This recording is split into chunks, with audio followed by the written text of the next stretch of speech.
April 11th. Let's put the greenhouse up. Welcome to Canada, where you can wear your winter attire all year round.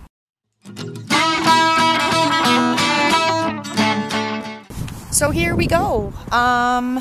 Wayne is putting the greenhouse up right now, so we're going to do a part 1 of the greenhouse build. We have to do it in the snow. We just had actually a major snowfall. Now the sun's starting to peek out. So let's go over and see what he's doing, and he's going to do step by step for this first part of the greenhouse build. Good morning, everybody. We're here putting up some greenhouses in the... It's supposed to be spring, but you can see we got our Canadian t-shirts on.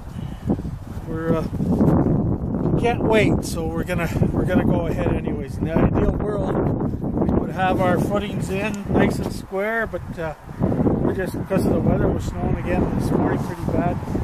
We're just going to lay up our hoops as we go, and we'll straighten everything out after when the weather's a little better. I'm just going to try and get these frames up.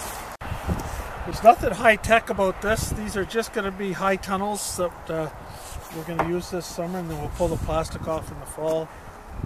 This was actually a gutter connect greenhouse that we had been offered. If we took them down, we could have the steel. So I did the math, and 3 of these is roughly about $16,000. So we got the hoops, and they were 30 foot wide, and I knew that was a little too wide for our winters up here. You can see what I've done right up here. I have cut these. I cut a V out, and then I fish plated them back together and made these into a 23 foot greenhouse now. I'm sure they're a lot strong enough. They're really strong tubing. And we fish plated them after on both sides to strengthen them up.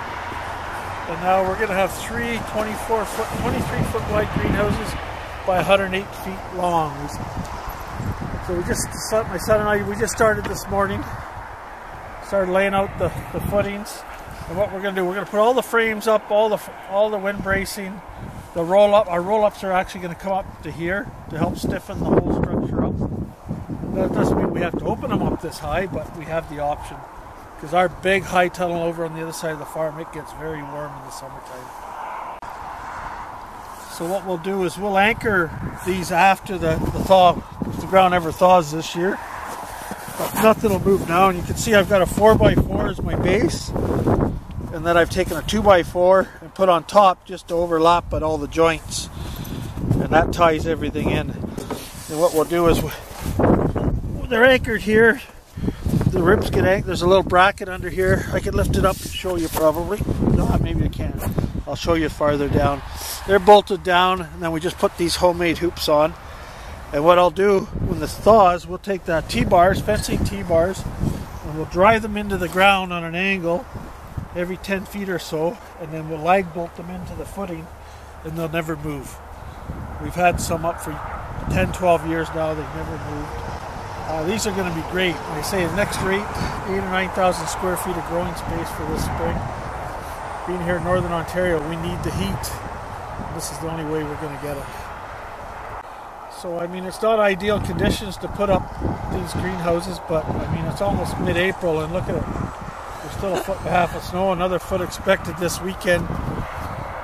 And last summer was brutal, so this is why we're putting these up. We can work indoors, out of the rain, get some heat, get some extra crops that we couldn't get last year. So anyways, we'll update you a little bit as we complete this, and we'll show you when we go put the plastic on, and hopefully in 2 to 3 weeks we're growing. I know this explanation was a little rough, but it's pretty nasty out here today, so we'll come back to it again next week. But if you have any questions, don't hesitate to ask Maddie, and she'll be more than happy to answer you. Thanks for now. See you later.